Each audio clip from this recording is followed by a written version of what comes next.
Hello, I'm Rhonda Livingstone, National Education Leader with the Australian Children's Education and Care Quality Authority. Today I'm going to be talking to you about documenting children's learning and development. From my experiences of working in early childhood for more than 2 decades, I recognise that early childhood educators work really hard to ensure positive outcomes for children. Documenting programs and children's learning and development is not a new requirement, and even experienced educators need to try different methods to find something that works for them. Gathering and analysing information about what children know, what children can do and understand is part of an ongoing cycle that includes planning, documenting and evaluating children's learning. The learning frameworks, the Early Years Learning Framework and the Framework for School-Age Care suggest the process of assessing or evaluating children's learning and development helps educators to plan effectively for children's current and future learning and well-being, communicate about children's learning and progress, well-being and development, determine the extent to which all children are progressing in their learning outcomes, and if not, what might be impeding their progress, identify children who may need additional support in order to achieve particular learning outcomes, evaluate the effectiveness of learning opportunities, environments and experiences offered and the approaches taken to enable children's learning and well-being, and to reflect on pedagogy that will suit the context and the children. As happens over time, a number of myths around the expectation for documentation have emerged. For example, there's a myth that you need to write a report on every child every day. Another myth is that links must be drawn to quality areas, plans and documentation. And the best way to do this is to number plans and records or to colour code them. While you may choose these approaches, they are not mandated, and the authorised officers will be focused on how your documentation supports positive outcomes for children. There are a number of websites, including the ASEQA website and the Early Childhood Australia website, that dispel some of those myths, so it's worth taking a look. Another question that often comes up is, do I need a template or a program to follow? There are no mandated templates or programs for documenting children's learning or educational experiences. While templates and programs may be helpful in organising information, they can also be very limiting.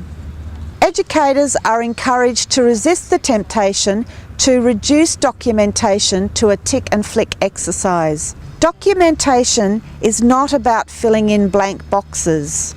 There are many ways to document children's learning and the cycle of observing, planning, reflecting and evaluating. Examples include reflective journals, photographs, videos, children's work, observations, portfolios, narratives, learning stories, the list goes on. The key thing to remember is that it's not the amount of documentation you have or how immaculately or colourfully the information is presented, but how the documentation is used. Ask yourself, how does the documentation assist in planning effectively for children's current and future learning and communicating about children's learning and progress? Another question I'm frequently asked is, what is the authorised officer looking for when they are assessing and rating? The authorised officer will observe, discuss and cite supporting documentation to identify examples and evidence that your service is meeting the National Quality Standard and legislative requirements. Be prepared for these assessments by thinking about how you would talk about your documentation and what you particularly want to show to demonstrate you are meeting the requirements. This is your opportunity to showcase the work that you are doing with children and families in your service. While the Guide to the National Quality Standard provides examples on what authorised officers will be looking for, it is important to remember that the examples are not a checklist, but rather paint a picture of what is expected at the meeting National Quality Standard level. To sum up, there are some important points to keep in mind when thinking about documentation. View documentation as an important part of your work with children and families.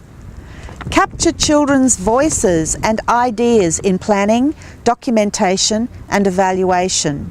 Try different methods to find what is realistic, achievable and relevant for children, families and educators. Then set some benchmarks that are reviewed regularly. Be selective about what you choose to document because it is not possible to capture all of the rich experiences and learnings that occur every day. Share documentation efforts and experiences and continue to learn, grow and develop.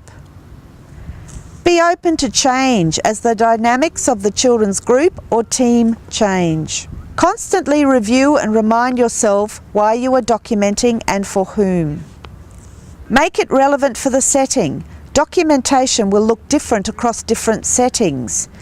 Think about the ages of the children and the amount of time spent in the service. Be clear about what the standards, learning framework and, if relevant, funding agreements are asking you to do.